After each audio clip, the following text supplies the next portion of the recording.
Good morning. I think every live video I've ever started has started off with me like setting down the coffee. I don't think I've go back and watch all of the videos on my Facebook page. I guarantee every single one of them either starts with me taking a sip of coffee or putting the coffee cup down. Just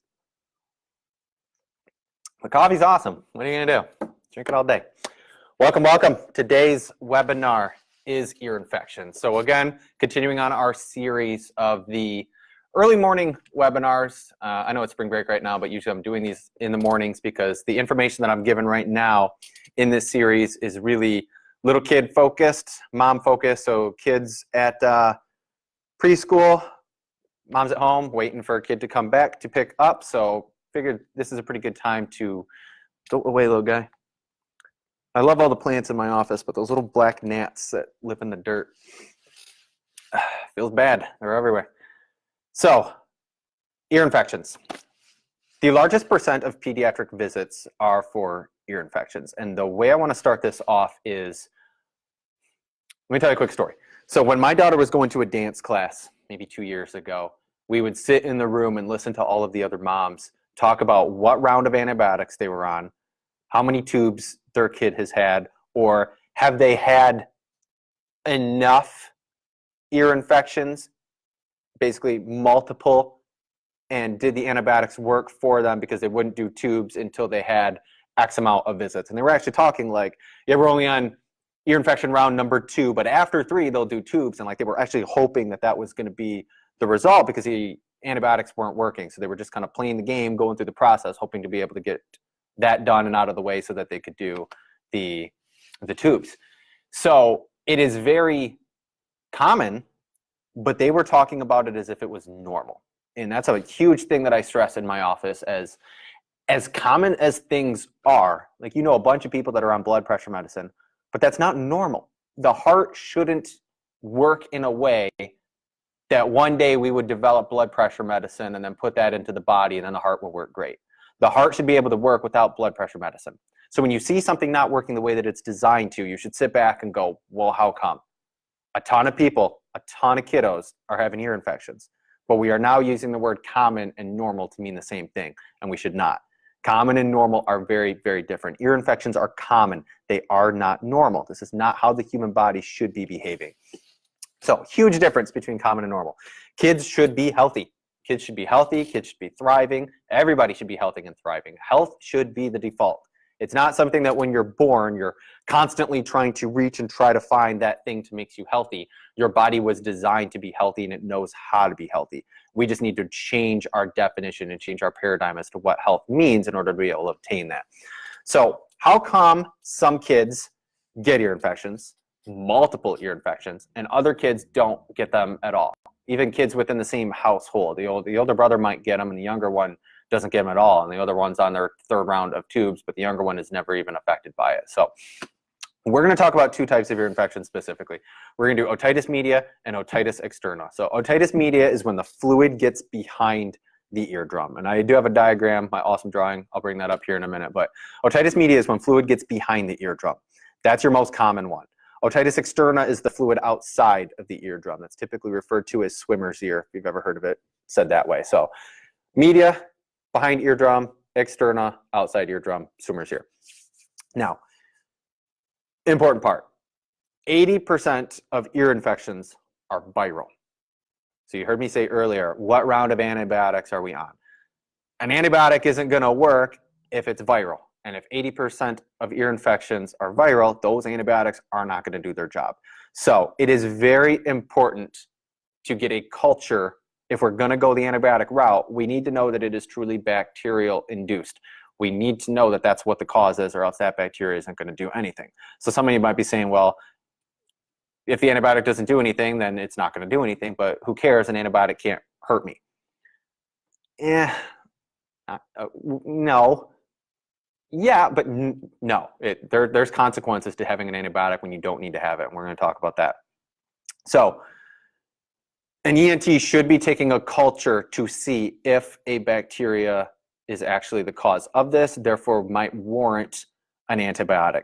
If it is not bacterial and it is viral in nature, that antibiotic isn't going to do anything. What is the bad thing about taking an antibiotic when you don't need it? we are living in a world where we throw antibiotics at everything.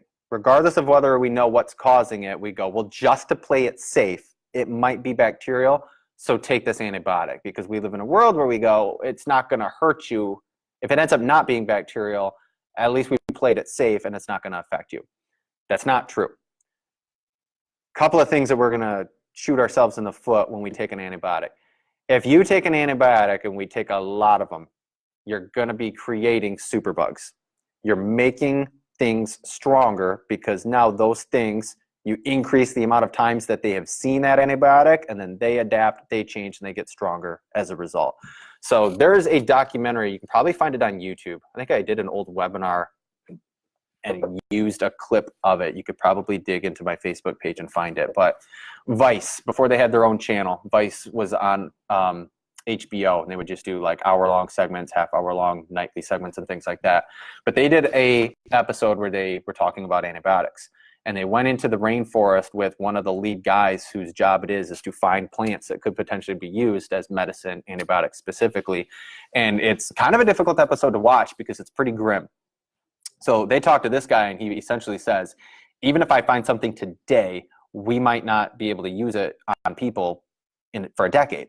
And we are using antibiotics and creating superbugs so much faster than we are creating new ones. So they also interviewed the gentleman at the CDC who pretty much said the same thing. He said it's not if, it's when we enter the post-antibiotic world, because we're creating superbugs a whole lot faster than we're coming up with new things to fight against them. So if you constantly are using an antibiotic, you'll soon find out, well, that antibiotic that used to work is no longer working because now something has gotten stronger, which means you need a stronger antibiotic. Well, what happens when we no longer have stronger antibiotics? We're kind of screwed, right? So things like your open heart surgeries, your organ transplant, major surgeries in the hospitals, those are going to get very, very difficult and very, very dangerous to do if we don't have antibiotics for them. So antibiotics are fantastic, but we need to use them sparingly and appropriately so that we are not creating further problems down the road for us, like creating those superbugs. So that's number one. Number two, why we don't want to be using antibiotics if we don't absolutely have to, especially in our kiddos, is it's going to increase the likelihood of having asthma and GI gut issues. Antibiotic means anti-life. That's what it means. A antibiotic does not care if this is a good bacteria or a bad bacteria. If he encounters a bacteria, it's going to kill it. It's what he does. He's antibiotic, antibacteria. If I find bacteria, I'm going to kill it. So they now believe that it takes up to 1 year after one round of antibiotics for the normal flora, the intestines, all the bacteria. There's billions of bacteria that are supposed to be in the lining of your gut. An antibiotic doesn't care about that. If it comes into contact with this, kills it. So they now believe it takes 1 year to completely repopulate the normal flora of your intestines after one round of antibiotics.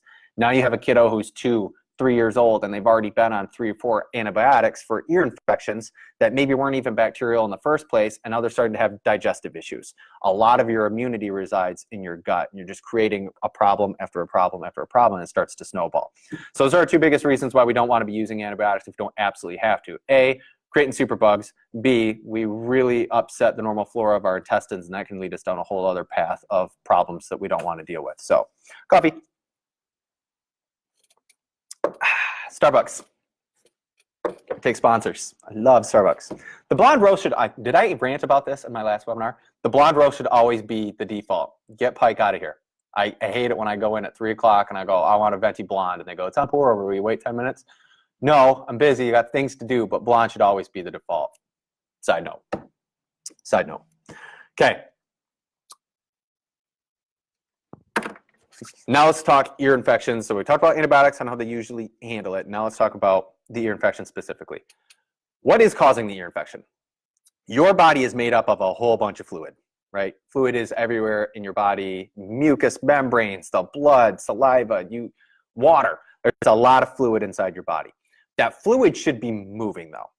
If the fluid gets stagnant, that can start to be a problem. So fluid's everywhere in your body, but it needs to keep moving. So since otitis media is the most common ear infection, it is the fluid behind the eardrum that is getting irritated and basically getting infected. And it's getting infected because it's stagnant and not moving around. So just making sure I don't get too far off on my tangents. Since fluid is a good thing, the body sends, if we have an injury, if we have something that needs to be repaired, the body sends fluid, which is going to contain all the cells that are going to aid in that healing process, like white blood cells, T killer cells, all the cells that need to be there are going to go there with fluid. So fluid is a good thing, but it needs to be moving. Now, 50% of ear infections have a fever. Your teething kiddos, when parents say, my ear infection followed shortly after I noticed my kiddo having teething issues, is when we're cutting teeth, when those little ones are cutting teeth, they get like really a lot of saliva. And what's the body doing? The body's sending a lot more fluid to this area because we're cutting teeth, we need to repair, we need to heal the skin and everything like that. So the body's purposely sending more fluid up to this area. Problem is if your kiddo is more susceptible to having an ear infection, that's more fluid going up into this region that can get stagnant, not moving around, and can cause us to have an ear infection. So congestion, the runny noses, the sinus and things like that, again, more fluid going into that area. But if they're more susceptible, which we're going to talk about what makes them more susceptible, that's more fluid in this area that can sit, can get stagnant, again, leading us to an ear infection. So when you see a kid constantly grabbing at the ear, pulling it, that's a telltale sign right there that something's going on inside that ear because they're trying to release pressure. There's a lot of pressure inside here, and they just keep doing this, doing this, doing this. I'll call it an old wives' tale, but you'll hear a lot of people say kids are more susceptible to having ear infections because they have smaller parts. Their tubes are angled a certain way, and since they're angled a certain way, it makes it so that fluid can just sit. As you get older and it starts to do this, gravity can start taking effect and start pulling some of that fluid. Yes, that's true, but that is not the be-all, end-all on why kiddos are more susceptible to having ear infections. That is a very, I want to say cop-out answer, but it's true, but there's some half-truths to that. It's not the be-all, end-all. So just because, if you've ever heard that, oh, these station tubes are more horizontal, that's why it's so common, which is normal. No, don't be happy with that answer. So let me get you an example. And if you watched my video last time, you'll see how bad I am at doing mirror images and pointing to things like that. So I have the external part of my ear. Here's my eustachian tube. So this blue part right here, eardrum. Red part is the fluid behind the eardrum. So this is otitis media. I got fluid behind my eardrum. The green part right here, this is a muscle that attaches to the eustachian tube. This is our missing link right here and how we handle this through chiropractic care, specifically here in my office. If that muscle, well, let's go back even further. This muscle is getting its intervention. This muscle is getting talked to by the brain from a nerve. That nerve originates up here, the apex of the spine. So this is a very important area with our kiddos with ear infections because the nerve that is here going to that muscle, if that nerve is stressed, now that muscle gets stressed. What do muscles do when they're stressed? They tighten. So now my eustachian tube is being tightened right here, which means fluid can't go this way, and now fluid can't really go that way and drain out how it should, which means fluid is now just sitting there. It gets stagnant. What does that mean? More susceptible to getting infected. Now, what is the common way to handle an ear infection? Is we do tubes in the ear. What are tubes? A tube is actually going to be going in here and poking a hole in the eardrum. Why does this sometimes work with kiddos? And why does it sometimes not work at all? And you hear like, oh, the first round of tubes fell out and the first one didn't work, so we're going in, we're doing it again. Coffee. So when we puncture this hole, the reason it can work is, you know those jugs that you buy that's got the little spout that you pull and it just trickles a little bit, so you got to puncture a hole at the top and then it really, really starts going? Same thing. If I puncture a hole in the eardrum, I'm going to change the pressure inside here, and that fluid will now get shot through here. This is still constricted. It's not letting it gently, naturally flow out. But if I puncture that hole, that fluid is just going to fly down through that eustachian tube. And where's it going to go? It's going to go and hit my tonsils, my adenoids, which means If I'm having ear infections, what are kids more susceptible to getting right after the fact? Because you are going to bombard the ear, internal ear is overstressed. Now I do the tubes and I shunt that fluid, that infected fluid, out down through the eustachian tubes. Now they're going to hit my adenoids and my tonsils. These can get really inflamed. And the conversation comes, well, how many times of the year does that happen? Maybe we need to take your adenoids and your tonsils out. After that, where can it go? It starts dripping down even further down into the lungs. So these kids are more susceptible to your asthmas, your bronchitis, even little kiddos now getting pneumonia and things like that. So a stressed out ear leads to stressed out neck and throat. All of our natural immunity fighting areas, we're hitting all of them and we're bombarding them. Because what normally should happen is this muscle is nice and relaxed because the nerve that is going to it is nice and relaxed, which means this fluid is allowed to move, and it moves at an according pace the way it was designed to. So we are not bombarding those adenoids. We are not bombarding the lungs, creating other problems down here in the future. So when this can't move because it can't go this way and it can't go this way, the common thing that we do is tubes. Poke that hole and this fluid will shoot down here, but that can cause us more problems down the road. Or you puncture that hole and it doesn't change the pressure enough and that fluid really doesn't move and those ear infections hang around, the tubes don't work, or the tubes fall out, and around we go. So not only are we doing antibiotics for this, that might be a viral thing, is we're puncturing a hole in our eardrum and that fluid may or may not shunt out. And if it does shunt out, it can create more problems down the road. What do we want to do? You bet we want to focus up here. Does that kiddo have bones in the spine, especially the apex, the top of the spine, out of place that are interfering with that nerve? So now that nerve going to that muscle is stressed, which it gets that muscle stressed out. So if I can make a nice, easy, gentle correction there, get that nerve happy, that muscle becomes happy, it lets go of its grip on the eustachian tube, and now that fluid can do what it was designed to do, because again, fluid is not a bad thing, but fluid not being able to move is a problem.